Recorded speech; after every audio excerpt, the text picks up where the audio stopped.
अरे कहाँ हो तुम सब भाई। लेट हो रहा है। जल्दी चलो ना। हमें टाइम से सब संबंधियों के घर पहुंचना है। मैं तो कब से खड़ा हूँ तैयार होकर। ये बच्चे ही नहीं आए अभी तक। अरे रिया, शुभ जल्दी आओ बेटा।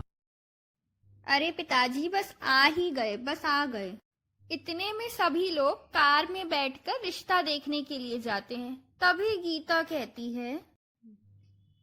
अरे आपको कैसे लगता है कि वो अंग्रेजी बहू लड़की हमारे घर की बहू बन सकती है?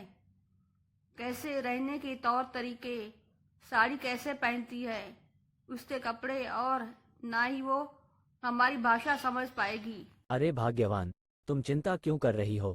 वह लड़की भले ही पढ़ाई करने विदेश गई थी, इसलिए उसका हुलिया और बोलचाल विदेशी हो गया है। बाकी वो लड़की यहीं पैदा हुई थी, हमारे देश की है, तो हमारे संस्कार से भली भांति परिचित होगी। पता नहीं शुभ का क्या होगा, उसके गले बांधने जा रहे हो। पता नहीं आपको एक अंग्रेजन लड़की कैसे पसंद आ गई। अब तो भोलेनाथ ही कृपा करेंगे। माँ चिंता मत कीजिए, सब ठीक ही होगा।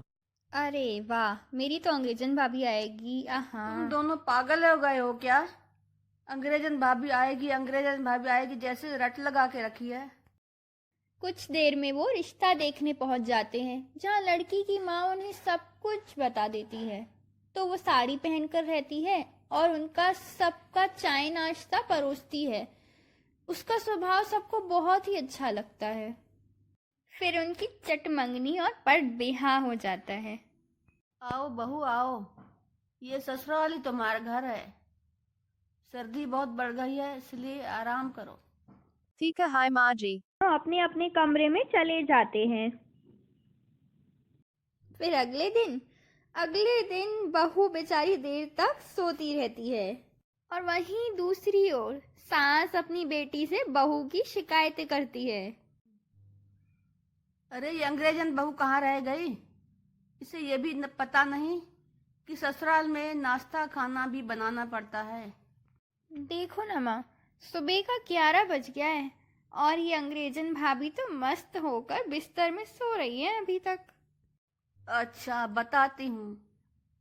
फिर वो बहू के कमरे में उसे उठाने जाती है।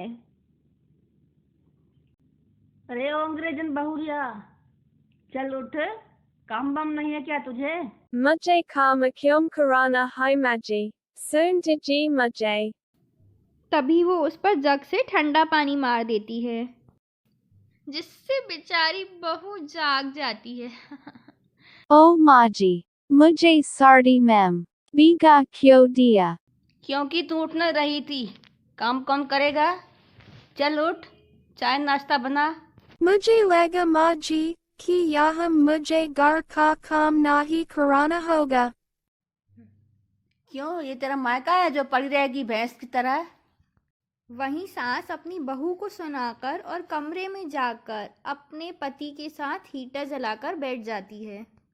वहीं एली ठंडी में नहाकर तैयार होकर कपकपाते हुए कहती है। ओह, मैंने तो सोचा था ससुराल में पहली सर्दी बहुत अच्छी जाएगी।